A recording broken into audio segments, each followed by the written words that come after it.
Pour nous parler du dossier donc palestinien, nous avons le plaisir d'avoir par téléphone son Excellence l'ambassadeur Medhat El-Meillighi, ancien ministre adjoint aux Affaires étrangères. Bonjour Monsieur l'ambassadeur.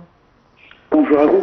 Alors nous avons hier assisté à une conférence de presse très importante entre le ministre des Affaires étrangères et le représentant de l'UNRWA.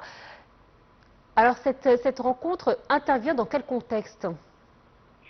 Alors je pense que l'Égypte, se basant sur son rôle historique et régional dans ce qui concerne certainement la tragédie humaine qui se déroule devant nos yeux à la bande de Gaza et en Palestine en général, reste fidèle à ses principes et d'assumer le rôle le plus important pour défendre les droits du peuple palestinien, y compris aussi défendre les organisations qui sont censées aider le peuple palestinien. N'oublions pas qu'Israël, d'une manière unilatérale, et pour pouvoir assumer le contrôle complet sur le peuple palestinien, a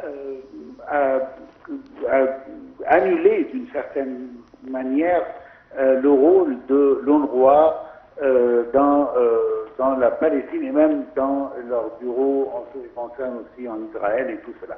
Alors, d'ici vient l'importance du rôle égyptien de rappeler le rôle incontournable de l'UNRWA en ce qui concerne des millions de réfugiés palestiniens, que ce soit certainement dans la bande de Gaza, en Cisjordanie ou même dans tous les autres pays du monde, parce que l'UNRWA est censé aider les Palestiniens où qu'ils soient. Alors, le reçu de son Excellence Dr Badr Abdel-Afi avec M. Philippe Lazzarini, le commissaire général de l'UNRWA, est très important pour discuter premièrement de la situation dramatique à Gaza et que l'Égypte aussi n'a pas oublié, avec le ministre lui-même, en rendant hommage à plus de 350 employés de l'UNRWA qui ont perdu leur vie durant les bombardements israéliens sur Gaza, et que l'Égypte, encore une fois, réaffirme sa position de dénoncer d'une manière très ferme les tentatives israéliennes de délégitimer l'UNRWA, considérant cela comme une attaque pas seulement contre l'UNRWA, mais contre le système multilatéral en général.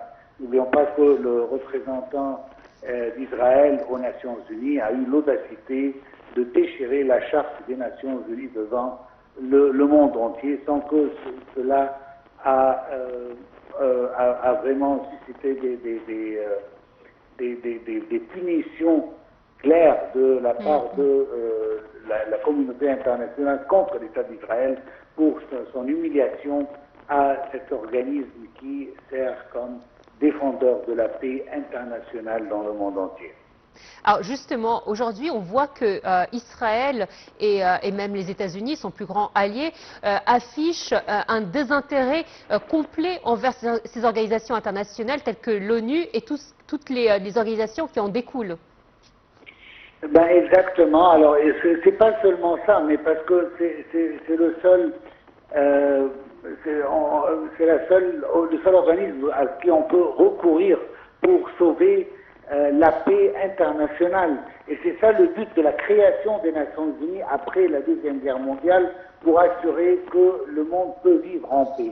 Malheureusement, Israël se sert de cet organisme, certainement soutenu par les États-Unis, qui eux aussi n'ont aucun respect pour les Nations Unies et le système multilatéral en général. On a vu le président Trump menacer les juges de la Cour internationale de justice et ceux de la Cour pénale internationale, et même Madame Francesca Albanese, la rapporteure générale pour l'occupation de la Palestine. Alors tout cela ne représente aucune... je veux dire que c'est pas sacré, ce que tous les pays du monde y pensent sacré. Pour les États-Unis et pour Israël, Pour eux, c'est simplement un des outils qu'ils peuvent utiliser pour assurer leur suprématie sur que ce soit le peuple palestinien ou même leur essai continue d'assurer la suprématie sur les peuples arabes.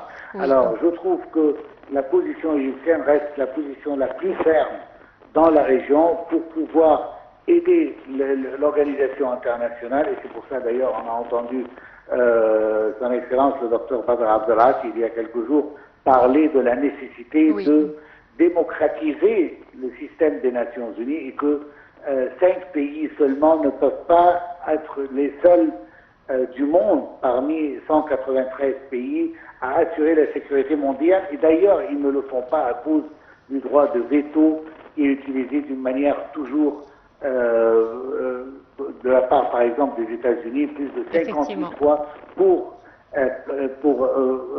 mettre un obstacle devant le Conseil de sécurité à sortir une résolution contre l'État d'Israël pour ces violations, pas pour la simple raison qu'ils ont envie de faire cela, mais parce qu'Israël est en train de commettre des crimes de guerre, des crimes contre l'humanité, des violations continues contre la charte des Nations Unies et tout cela. Alors, je pense que le rôle égyptien est très important pour qu'on puisse continuer avec le système multilatéral en sa généralité. Votre Excellence, c'est toujours un plaisir de vous avoir avec nous sur notre plateau ou à travers notre plateau de Bonjour de Nice TV International pour toutes ces précisions. Merci à vous.